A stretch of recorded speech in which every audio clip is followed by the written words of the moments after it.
캘리포니아의 티피컬한 날씨가 오늘과 같은 날씨예요. 아침에 일어나보면 아니 써니 캘리포니아라고 생각했는데 와 보니까 그냥 안개가 껴있고 해무가 구름이 잔뜩 껴있는 거예요. 그러다가 잠시 후면은 확 개버려요. 그것이 바로 이제 캘리포니아의 어쩌면 전형적인 날씨라고 할 수 있는데, 이렇게 오늘은 해가 흐리겠다라고 했는데 그냥 확 사라지는 해무와 같이, 안개와 같이, 실은 이 이스라엘 백성이 그렇다라고 하나님이 고발을 하고 있는 거예요. 4절 보세요. 에브라임아 내가 네게 어떻게 하랴, 유다야 내가 네게 어떻게 하랴. 너희의 인애가, 여기서 인애, 하나님을 향한 우리들의 사랑이에요. 하나님을 향한 사랑이 아침 구름이나 쉬 없어지는 이슬과 같다. What should I do to you, Israel? What should I do to you, Ephraim? 에브라임은 이스라엘, 북쪽 이스라엘 대표하는 지파죠. 그리고 유다는 남쪽을 대표하는 지파죠. 그래서 총체적으로 이스라엘아 내가 너희에게 어떻게 해야 될까? 이 말을 듣지 않는, 마치 이 소 귀에 경을 읽는 이 우이독경, 말의 바람, 마이동풍 같은 사람들아, 어떻게 말을 듣는 둥 마는 둥 그러냐? 어떻게 나를 향한 그 사랑이 있는 것 같은데 휙 불면 사라지는 캘리포니아 해무와 같이 사라지는 그 정도뿐이 안 되냐? 라고 하면서 하나님께서 그들을 향해서 뭐라고 얘기하시냐면 드디어 이제 심판을 하시는데, 5절 보세요. 내가 선지자들로 그들을 치고, 선지자들로, 그게 무슨 말이에요? 선지자들의 그 메시지로, 하나님이 선지자들을 통해서 하나님의 메시지를 주잖아요. Come back, 여호와께 돌아오라. 근데 돌아오는 척하다가 돌아오지 않는 그들을 드디어 하나님이 말씀으로 친다는 거예요. 표준 새 번역에 보니까 그들을 치고를 산상조각나게 이렇게 번역해 했어요. 영어로 보면 I have hewn이라는 말이 이 돌을 깨는 거를 얘기하잖아요. 돌을 막 산상조각 깨듯이 너희들 그렇게 내 입의 말로, 하나님의 메시지로 너희를 심판하겠다. 이 빛처럼 나오니란 말은 뭐 밝게 나온다는 뜻이 아니라 번갯불 이 꼬강 치는 것 같이 섬뜩하게, 정말 두렵게 너희를 심판하시겠다라는 하나님의 말씀이 떨어집니다. 그리고 나서 우리가 요절과 같이 잘 아는 말씀이 등장하는데, 나는 인애를 원하고 제사를 원하지 아니하며 번제보다 하나님을 아는 것을 원하노라. 우리가 이거를 얼마나 잘 쓰는지 몰라요. 뭐 예배만 나오면 다냐? 마음이 그 모양인데, 야 하나님은 이런 걸 원하는 게 아니야. 마음을 원해, 사랑을 원해. 뭐 이런 식으로 우리가 이 구절을 많이 이용한다라고 할 수 있습니다. 어쩌면 하나님의 인애, 아까 우리들의 인애는 안개와 같이 사라지는, 잠시 있다가 없어지는 것 같지만 하나님의 인애, 이거는 좀 다르거든요. 헤세드라고 하는 이 인애는 영어로 얘기하면 뭐 steadfast love, unfailing love, faithfulness, 아주 다양하게 번역이 되는데, 그만큼 풍성한 하나님의 변치 않는 그 사랑, 하나님은 그걸 원하는 거지 너희들이 여기 와서 드리는 예배 이거 원하는 게 아니야. 이런 이야기를 하면서 지금 인애와 제사를 대조하고 있는데, 먼저 우리가 오해하지 말아야 될 것은 무엇이냐면, 예배를 드리는 이와 같은, 우리 오늘도 주일 예배 드리고 있는 이것이 중요하지 않다라는 말이 아니에요. 중요하지 않다는 게 아니에요. 이 예배의 형식이나 이렇게 시간을 지켜서 하나님 앞에 이 시간을 지켜 나와서 예배 드리는 이것이 중요하지 않다는 게 아니에요. 만약에 이게 중요하지 않다라면 성경에 레위기나 출애굽기는 아마 없어질 거예요. 그 필요 없는 성경이죠. 만약에 이 예배와 제사와 번제가 중요하지 않다면 말이죠. 실은 우리가 하나님 앞에 오늘도 예배 드리러 나오면서 헌금을 가지고 나오셨을 거 아니에요. 헌금하고 오셨을 거 아니에요. 근데 그 헌금과 우리가 오늘 하나님 앞에 드리는 우리들의 마음, 그 인애라고 표현할 수 있는 하나님을 향한 사랑, 그것이 실은 별개의 것이 아니거든요. 인애와 제사는 separate 할 수 있는 게 아니에요. 원래는 이게 같이 가야 이게 맞는 말이에요. 옛날에 제가 전도사 시절에 그때 제가 월급이 한 달에 500불이었어요. 한 달 500불 받는 그 시절에 우리 아내와 이제 결혼을 하고 살아가는데 당연히 뭐 학비나 렌트비가 한 900불이었나 그래요. 원베드룸이. 그러니까 뭐 살아갈 길이 없으니까 우리 아내가 이제 돈을 벌면서 그렇게 신학 시절을 지냈는데, 그리고 우리 아내 생일을 맞이했어요. 그래도 결혼한 우리 아내를 위해서 뭔가를 해야 되겠다 했는데, 몇 주 전에 우리 아내가 이제 백화점을 가다가 아이 쇼핑이죠. 받았는데 보니까 없어. 어디 갔는지. 보니까 저 뒤에서 어디 이렇게 기웃거리고 있는데 이제 가방 가게에서 이제 가방을 보고 있었던 거예요. 아, 그렇구나. 그래서 제가 속으로 우리 아내가 저거에 마음이 있구나 해서 그 다음 몇 주 후에 다가오는 우리 아내의 생일을 위해서 제가 그 가방을 사러 백화점에 갔어요.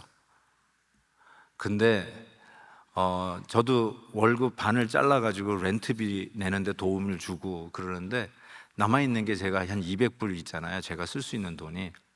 근데 그 가방이 한 200불 정도 됐어요. 그런데도 불구하고 제가 우리 아내를 너무 사랑하니까 그 가방을 샀어요. 그리고는 이렇게 잘 포장을 해가지고 드디어 생일날에 아내가 그걸 뜯어보기 시작했는데, 무슨 생일 선물이야? 뭐 그러면서 이제 생일 선물 딱 뜯는데, 그 몇 주 전 자기가 그 눈여겨봤던 그 가방이 거기서 딱 튀어나오니까 그때 우리 아내의 반응은 저는 잊을 수가 없어요. 비명을 지르면서 뒤로 넘어지면서 엉덩방아를 찢는 거예요. 그게 너무너무나 지금도 제 슬로우 비디오 같이 제 잔영에 남아있어요. 그래서 가끔씩 아내에게 서프라이즈 하는 걸 제가 좋아하는데, 그 모습을 보고 싶어서 뒤로 자빠져가지고 엉덩방아 찌는 이거 보고 싶어서 가끔씩 서프라이즈를 하곤 합니다. 자, 여러분, 제가 그 가방이라고 하는 선물과 그 다음에 아내를 사랑하는 이 마음이 이게 별개의 것인가요? 이걸 어떻게 따로따로 이야기할 수 있어요? 어떻게 인애와 제사를 따로따로 얘기할 수 있어요? 이건 같은 거예요. 그 사랑하는 마음에서 전도사 봉급으로는 살 수 없는 거를 그럼에도 불구하고 사서 주는 그것은 같은 거예요. 뗄래야 뗄 수가 없어요. 그런데 하나님께서 그 얘기를 하고 계시는 거예요. 내가 원하는 거는 인애지 제사, 번제를 원하는 게 아니라는 거예요. 만약에 우리 아내가 그 가방을 딱 받아들고 이런 말을 했다고 합시다. 여보, 내가 원하는 건 가방이 아니야. 당신의 사랑이야. 물론 그런 말 한 적은 없어요. 그렇지만 한번 그런 말을 했다고 해봅시다. 이게 말이 안 되는 거죠. 여보, 그게 내 마음이야. 그게 내 사랑이야. 이렇게 얘기할 수 있는 거잖아요. 그런데 어느 순간에 인애와 제사, 사랑과 이 번제물을 나누는 결별하는 일들이 일어난 것이에요. 언제 그런 일이 일어나는가? 지금부터는 이제 상상의 날개를 펴서 한번 생각해 봅시다. 아내가 이 가방을 선물 받고 이제 여고 동창생 모이는 모임에 갔다고 치십시다. 이건 가정이에요. 그러니까 자기도 좋은 가방 받았으니까 선물 자랑하고 싶어서 갔는데, 이 동창회에 갔더니 친구들이 내놓는 가방은 다 명품 가방들이었어. 그래가지고 거기 앞에서 가방 내놓지도 못하고 집에 돌아와 가지고는 냅다 그냥 가방을 던져버렸어요.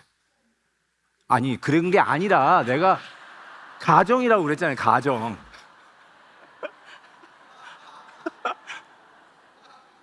그래서 남편이 그걸 알고는 조금 더 돈을 써가지고 다음 생일에 더 좋은 거를 좀 사줬어요. 그랬더니 이제 아내가 이제는 좀 체면이 있을까 해가지고 또 동창회에 나갔는데, 이거는 뭐 몇천 불, 뭐 몇만 불짜리 가방을 의기양양하게 자랑하는 친구 때문에 또 기가 팍 죽어가지고 와가지고는 집에 와서 또 가방을 내다 던졌어요. 그러면서 하는 말이, 여보, 당신이 이것뿐이 못해? 라고 하면서 만약에 불평을 했다고 치십시다.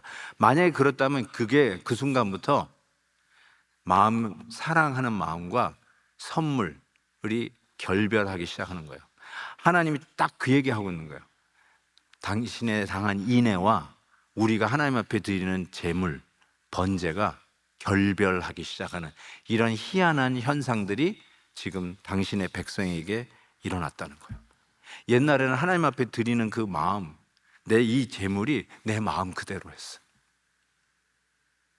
근데 이제는 그거 가지고 서로 싸워. 누구 게 더 큰가?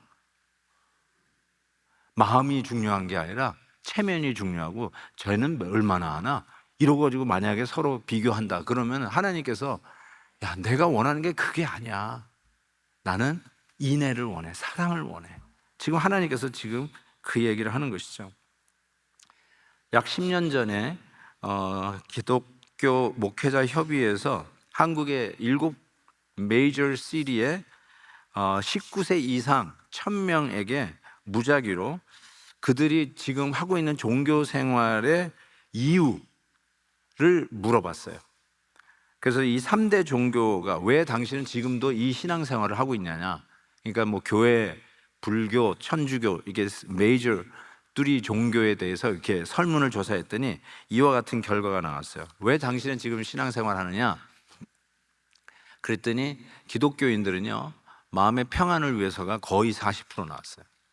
불교인들은 넘었어요. 42.5%. 천주교인들은 더 많아요. 61.6%가 내가 지금도 이 신앙생활 하는 이유는 마음의 평안을 얻기 위해서래요. 두 번째는요, 구원과 영생을 얻기 위해서는 기독교인들은 31.6%, 불교인들은 5.5%, 불교인들은 이 구원의 개념이 거의 없죠. 천주교인들은 26.2%. 근데 그 다음을 보세요. 건강과 재물과 성공 등 축복을 받기 위해서 나는 신앙생활을 합니다라고 하는 사람이 기독교인은 18.5%가 나온 반면에 불교인들은 44.4%예요. 이걸 보면 불교인들이 훨씬 더 기복적이라는 걸 알 수가 있어요. 천주교인들은 굉장히 낮아요. 7.2%예요. 요거에 대한 해석은 나중에 좀 더 해드리기로 하고요. 그리고 약 2021년에 이번에는 기독교 청년들에게 물었는데 목회 데이터 연구소에서 청년들에게 물어봤어요. 왜 당신은 지금 교회 다니고 있느냐? 왜 아직도 신앙생활 하고 있느냐 했는데 33%가 영생을 얻기 위해서, 그리고 이제 28%가 마음의 평안을 위해서. 거의 안 변했어요. 내가 왜 신앙생활 하냐? 마음의 평안을 얻기 위해서. 그리고 19%가 습관적으로 그냥 다니니까, 친구가 있으니까, 동창생이 오라고 하니까, 내가 가장 친한 사람이 이 교회에 오니까 그래서 다닌다는 이런 대답을 한 것이죠. 여러분에게 한번 여쭤볼게요. 여러분은 왜 교회를 다니고 계십니까? 왜 교회 다니는 거 그만두고 그냥 집에서 축구 구경하고 좀 놀고 골프도 치시죠? 왜 오늘 소위 신앙생활을 지키려고 오늘 이 자리에 와 있다라고 생각하십니까? 실은 하나님께서는 왜냐고 물으신다면 하나님이 듣기를 원하시는 거는, 야, 여기 나와서 뭐 헌금 가지고 와서 그거 내가 원하는 게 아니라 나를 향한 인애, 사랑, 그거 원해서 왔으면 좋겠다. 지금 하나님은 지금 그 답을 우리에게 던지고 있는 것이죠. 물론 우리 베들교회 나오시는 이유를 물으면 베들교회 나오는 베네핏이 있어요. 당연히 있죠. 뭐 친구를 보는 그런 유익도 있고, 사람들이 좋아서 나올 수도 있고, 예배당 건물이 너무 정말 은은하고 예배드리기에 딱 알맞아서 너무 좋고, 찬양이 좋고 예배 분위기가 좋고, 그래서 나오는 거죠. 그리고 베들교회 나오는 베네핏이 왜 없겠어요? 근데 하나님께서는 그 베네핏을 놓고 하는 것이 아니라 나를 향한 인애가 있으면 좋겠다. 변하지 않는 인애, 그냥 안개와 같이 사라지는, 잠깐 있다가 없어지는 거 말고 변하지 않는 하나님을 향한 인애가 있으면 좋겠다라고 하나님께서 말씀하시는 것이죠. 그 차트에 대해서 제가 좀 이따가 좀 더 제가 제 나름대로 해석한 걸 알려드릴게요. 이 말씀을 하시고 나서 7절 말씀에 이렇게 얘기해요. 그들은, 이스라엘 백성들이에요. 이 에브라임과 유다, 총체적으로 이스라엘, 이들은 아담처럼 언약을 어기고, 거기, 가로는 제가 넣은 거예요. 거기 아담 안에서 나를 반역하였다라고 하나님이 고발하는 거예요. 갑자기 out of nowhere 우리 느낌상 out of nowhere 아담이 툭 튀어나왔어요. 아담처럼 언약을 너희들이 어겼다. 그리고 아담 안에서 나를 배반했다. 나를 반역했다라고 합니다. 그래서 이 아담에 대해서 조금 생각해 봐야 돼요. 아담의 원리가 있어요. 아담은 누구냐면 인류의 대표예요. 인류의 첫 대표 주자라고 할 수 있어요. 그 첫 대표 주자 아담 안에서 우리들이 함께 하나님과의 언약을 깨버렸어요. 그리고 범죄했습니다. 아담의 범죄를 우리가 잘 압니다. 절대로 따먹지 말라고 하는 선악과를 따먹음으로 인해서 하나님과의 언약이 깨어졌어요. 그래서 에덴 동산에서 추방당합니다. 이 추방당하는 걸 보면서 하나님이 참 속도 좁다라고 이야기하는 분이 혹 있을 수 있는데, 여러분, 하나님과의 약속을 어겼기 때문에 하나님과 같이 있을 수가 없어요.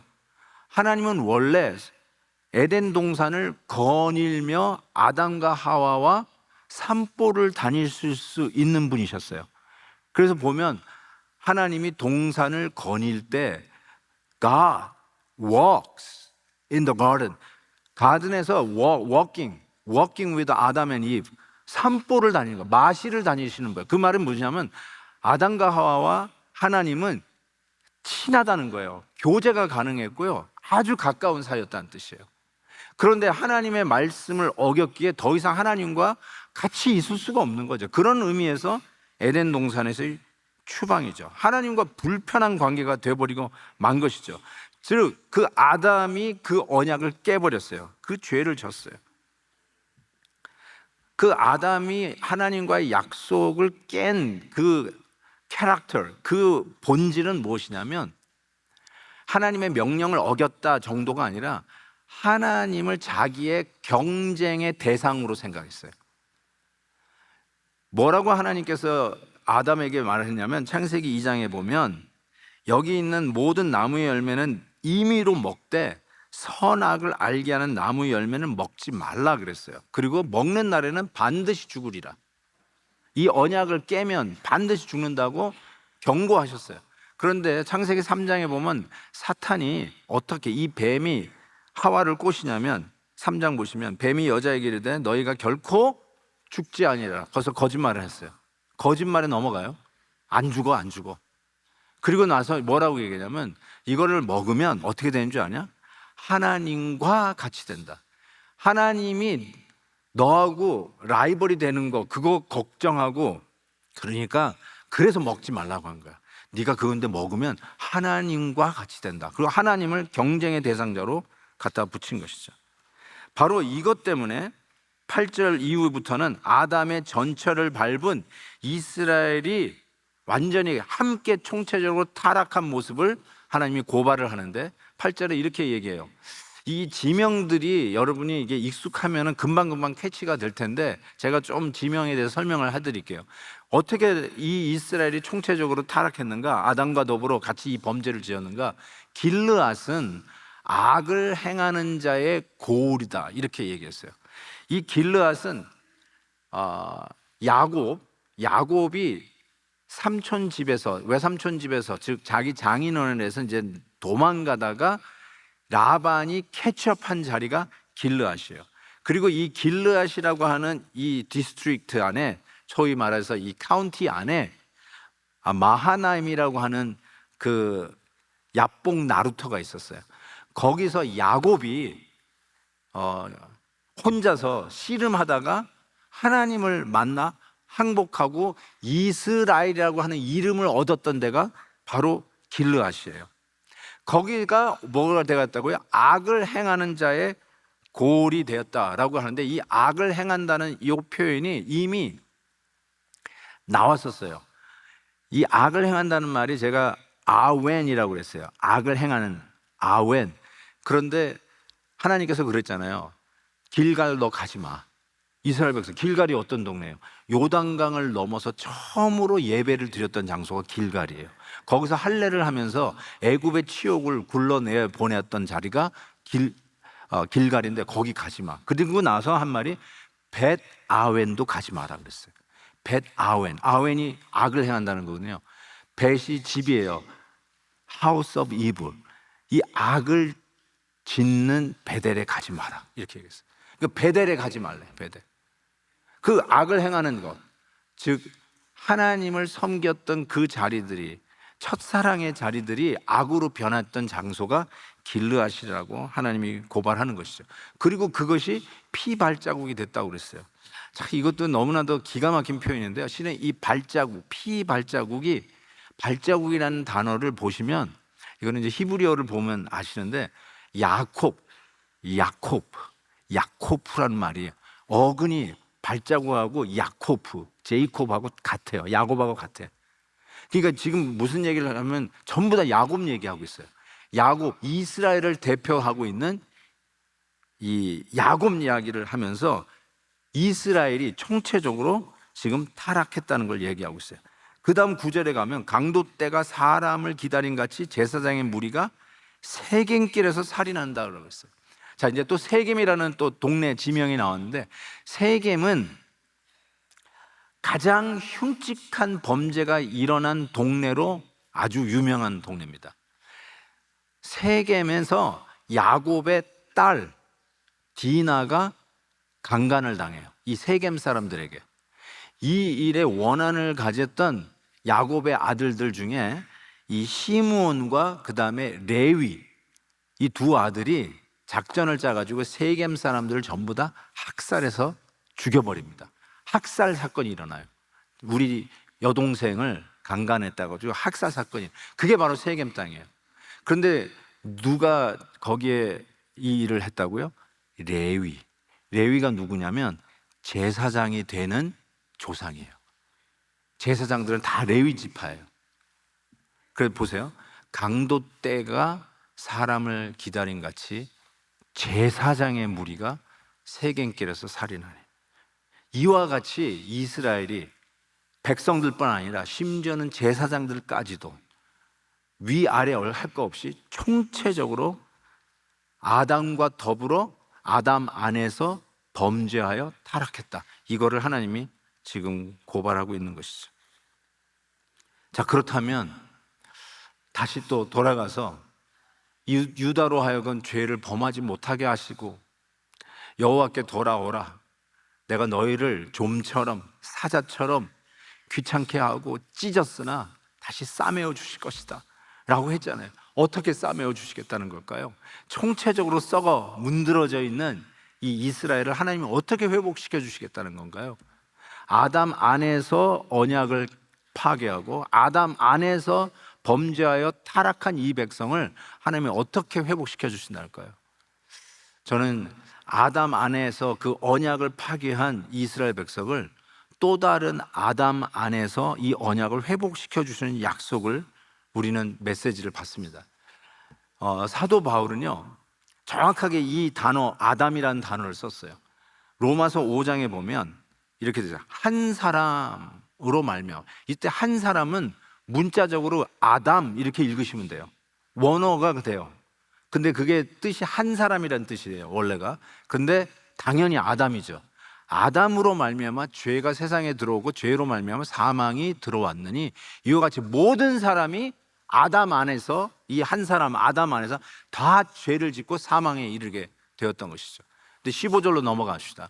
그러나 이 은사는 그 범죄와 같지 아니하니 곧 한 사람의 범죄, 첫 번째 아담 번제로 인하여 많은 사람이 죽었는데 더욱 하나님의 은혜와, 여기가 중요해요, 또한 한 사람, 역시 아담이에요. Another 아담이 또 등장해요. 또한 한 사람 아담이 등장했는데 그게 누구냐? 예수 그리스도의 은혜로 말미암아 이 선물이 많은 사람에게 넘쳤다라고 얘기하면서 첫 번째 아담이 언약을 깨고 그로 말미암아 죄가 들어오고 그로 말미암아 우리 모두가 아담 안에서 다 범죄하여 사망에 이르렀는데, 이들을 회복시키기 위해서 하나님이 하시는 방법이 뭐냐? 두 번째 아담 예수 그리스도를 보내서 예수 그리스도의 언약 안에서 우리를 다시 회복시켜 주시겠다는 약속을 주시는 거예요. 이걸 고린도전서에서 사도 바울이 또 이렇게 얘기합니다. 사망이 한 사람으로 말미암았으니 죽은 자의 부활도 한 사람으로 말미암는도다. 첫 번째 아담으로 말미암아 사망이 들어왔는데 두 번째 아담으로 말미암아 우리가 다시 부활한다. 그러면서 22절, 아담 안에서 모든 사람이 죽은 것 같이 두 번째 아담 그리스도 안에서 모든 사람이 삶을 얻으리라. 아멘. 이게 복음이에요. 소망이 없었는데 우리는 아담 안에서 다 같이 범죄하고 총체적으로 타락하여서 이제는 소망이 없는 죄인들이었는데, 두 번째 아담을 하나님이 보내어서 이 언약을 회복시키고, 아담의 언약 안에서 아담이 스스로 깨버린 언약을 이제 예수 그리스도의 언약 안에서 우리를 회복하여 당신이 우리를 포기하지 않냐고 우리의 하나님이 되어주시겠다고 약속을 하시는 거예요. 그러면서 다시 한번 요절 말씀을 생각하게 되는데, 하나님이 뭘 원하냐면 나는 번제를 원하는 게 아니라 하나님을 아는 것을 원한다, 이렇게 얘기했어요. 와타하트 엘로힘, 하나님을 아는 것, 영어로 이렇게 돼 있어요. Knowledge of God. 나는 번제보다 여러분이 가지고 오는 이 번제, 노력, 땀방울, 구체적으로는 헌금, 그것보다 뭘 원하냐면 I want you to know me, the knowledge of God. 하나님을 아는 것, 이거를 내가 더 원한다. 지금 그 얘기를 하고 계세요. 여기서 이제 다하트, 이게 안다는 knowledge라는 말인데, 이 단어는 야다라고 하는 동사에서 왔어요. 야다. I know you 할 때 I 야다 you 이렇게 쓸 수 있거든요. 근데 그냥 아는 것, 위키피디아를 치고 그러면은 정보가 뜨잖아요. 그러면 그 정보를 아는 것은 아는 게 아니고요. 요 야다는 언제 쓰는 거냐면 부부끼리만 쓰는 거예요. 부부끼리만. 부부 관계의 친밀한 속에서만 아는 것. 여러분이 우리 아내를 알지만 절대로 여러분이 뭐 알 수 없는 게 있는 거죠. 그러니까 부부가 친밀하기 때문에 아는 거가 있어요. 우리 아내를 내가 사랑하지만 제가 아내를 다른 남자하고 쉐어 안 해요. 아내가 저를 사랑하지만, 너무너무 사랑하지만, 그렇기 때문에 박애주의자가 되어서 남편을 다른 여자와 쉐어하지 않아요. 쉐어 못하는 지식, 암이 있어요. 부부끼리만 아는 지식이 있어요. 부부끼리만 아는 거예요. Nobody knows. 우리 부부만 아는 거예요. 바로 그 단어를 쓴 거예요. 우리 부부끼리만 아는 친밀한 알을 하나님께서 뭐라고 해요? I want you to know me. I want you to 야다 me. 나를 그렇게 좀 알기를 원한다. 나는 번제가 아니라 나를 좀 그렇게 알기를 원한다 라고 하는 거예요. 자, 여기서 이제 야다라는 말이 이제 그렇게 친밀한 관계에서 오는 건데요. 이 야다에서 나온 명사가 다하트, 지식이라고 그랬잖아요. 이 다하트하고 제가 한번 나오는 단어들을 설명할게요. 다하트는 안다는 뜻이에요. 그런데 자른다는 말이 있어요. 자르다는 말이 카라트예요. 카라트. 이 다이아몬드도 캐럿이라고 하잖아요. 자르다. 거기서 나온다는 히브리어 단어 카라트. 자르다, 베어내다, 끊어내다, 이런 뜻이에요. 그 다음에 바리트라고 하는 단어가 있어요. 베리트, 바리트. 이 베리트라고 하는 단어는 언약이라는 단어예요. 여러분, 다트, 카라트, 바리트. 어떻게 이게 연결이 되는지 한번 알려드릴게요. 우리는 계약을 맺자 그래요. 맺는다는 말이 타이라는 뜻이잖아요. 우리 계약을 맺읍시다. 쌍방 계약을 맺읍시다. 타이라고 그래요. 우리 한국말은 맺는 거예요. 이렇게 묶는 거를 얘기해요. 엮인다는 뜻이겠죠. 영어로는 let's make a contract. making이라는 말 써요. make a contract. 그런데 히브리어는 계약을 맺자, make나 타이가 아니라 자르다라는 단어를 써요. Let's cut the contract. Let's seize your contract. 자르자. cut.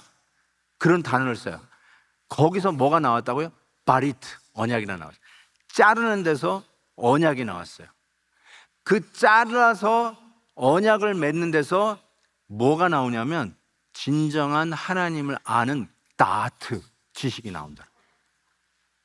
어떻게 하나님을 알 수 있나? 하나님은 I want you to know me.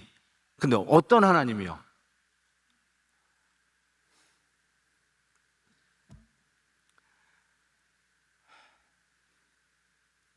우리는 첫 번째 아담 안에서 그 언약을 깨고 범죄한 자들이에요.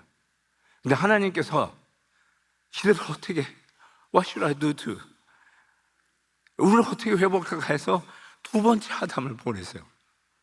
두 번째 아담과 cut the covenant, cut the contract, 자르는데 당신의 아들을 십자가에서 자르면서 우리와 contract, 언약을 맺었어요.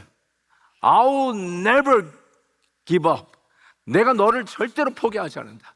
I will be your God and you will be my people. 나는 절대로 너희를 놓지 아니하겠다. 나는 너희를 건져내고야 말겠다. 내가 너희를 살려내고야 말겠다. 너희를 다시 일으키고야 말겠다 하면서 두 번째 아담 당신의 아들을 십자가에서 잘라버리십니다. 그러면서 우리와 언약을 맺어요. I will never give up. 너희를 절대로 포기하지 않는다. 그러면서 우리를 회복시켜 주시겠다는 그리스도의 언약으로 우리를 다시 일으키시고 우리를 다시 하나님의 자녀 삼으신다는 이 약속을 하시는 거예요. 그 하나님을 알라는 거예요. I want you to know me, who I am. You know who I am? 내 아들을 잘라가면서 내가 너희를 내 백성, 내 자녀 삼은 그 하나님이다. 그 하나님 아시는지요? 하나님이 그 하나님을 알라고 지금 말씀하고 계십니다. 옛날에 나 알았던 그 하나님이라고요? 그래서 그냥 옛날 얘기 그만하시라고요? 아니요. 하나님은 힘써 여호와를 알래요. 나 이미 알고 있는데 뭘 또 힘쓸 게 뭐가 있나?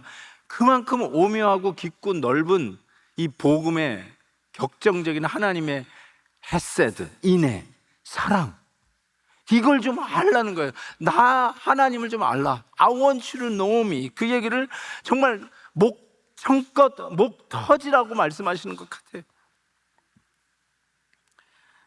여러분, 왜 베들교회를 다니시나요? 왜 오늘도 여기에 와 계시나요? 놀러 다닐 수 있는데. 혹자는 얘기해요. 분위기가 좋아서요. 우리 찬양이 너무 좋았어요. 사람들이 좋았어요. 우리 동창생들이 우리 교회 많이 다녔어요. 아까 차트 마음의 평안을 줬어요. 영생 얻으려고요.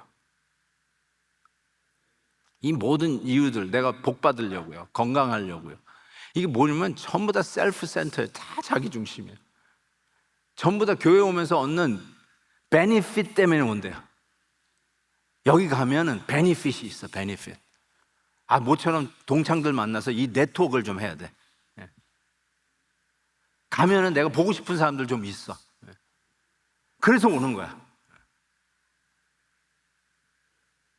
근데 하나님은 그런 베니핏 그걸 누가 부인하겠어요? 그게 있어요. 우리 교회 오면 오는 베니핏이 있어요.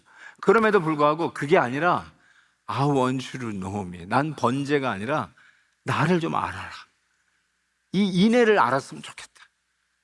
근데 그 인애가 뭔가 봤더니 아담 안에서 버려진 저주받은 우리들을 두 번째 아담 예수 그리스도를 잘라가면서 다시 회복시켜 주시겠는 그 하나님을 알라고 하시는 거예요. 그 하나님 안에서 그 하나님 때문에 알아요.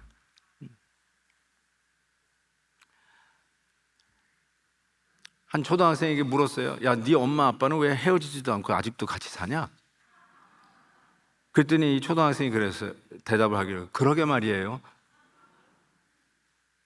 서로 좋아하나 보죠. 이거 정답 아니에요? 아이들은 정답뿐이 몰라요. 근데 왜 남편을 안 버리고 지금까지 붙들고 같이 사시나요? 왜 아내를 그렇게 맨날 바가지 긁는다고 그러는데 이혼 안 하고 같이 사시나요? 그럼 이렇게 얘기할 수 있어요. 우리 자식 결혼할 때 이혼모의 아들, 딸이라는 얘기 듣기 싫어서 그냥 어금니 물고 삽니다. 그래도 저 인간하고 같이 살면 그래도 생명보험이라도 들어놨으니까 혹시 먼저 가면 보험이라도 탈까 봐. 별 얘기 다 할 수 있잖아요. 그래도 돈은 주니까, 먹고 살 수는 있게 해주니까 사랑은 하지 않지만 그냥 살아요. 어쩌면 하나님께서 지금 여러분에게 묻는 거예요. 왜 나를 안 버리고 여기까지 와서 사느냐? 왜 여기 와서 예배 드리고 아직도 신앙생활 하느냐? 베네핏이 있어서요. 근데 실은 아이들의 답이 정답 아닌가요? 왜 여기 왔냐? 하나님 물으시면 우리의 대답은 이래야 되지 않을까요? 하나님이 좋아서요. 하나님이 나를 얼마나 사랑하는지 그 사랑이 너무너무 좋아서요. 그리고 나머지는 전부 다 부산물이잖아요. 그 베네피스 때문에 오는 게 아니라 그건 전부 다 부산물이잖아요. 진짜 중요한 건 하나님이 좋아서요. 왜 부부로 사세요? 좋아서요. 사랑하니까요. 이게 답이잖아요, 원래. 아주 심플한데 우리 어른들은 수많은 이유가 있어요. 어쩌면 우리가 하나님을 향해서 오늘도 내가 왜 예배를 드리는가?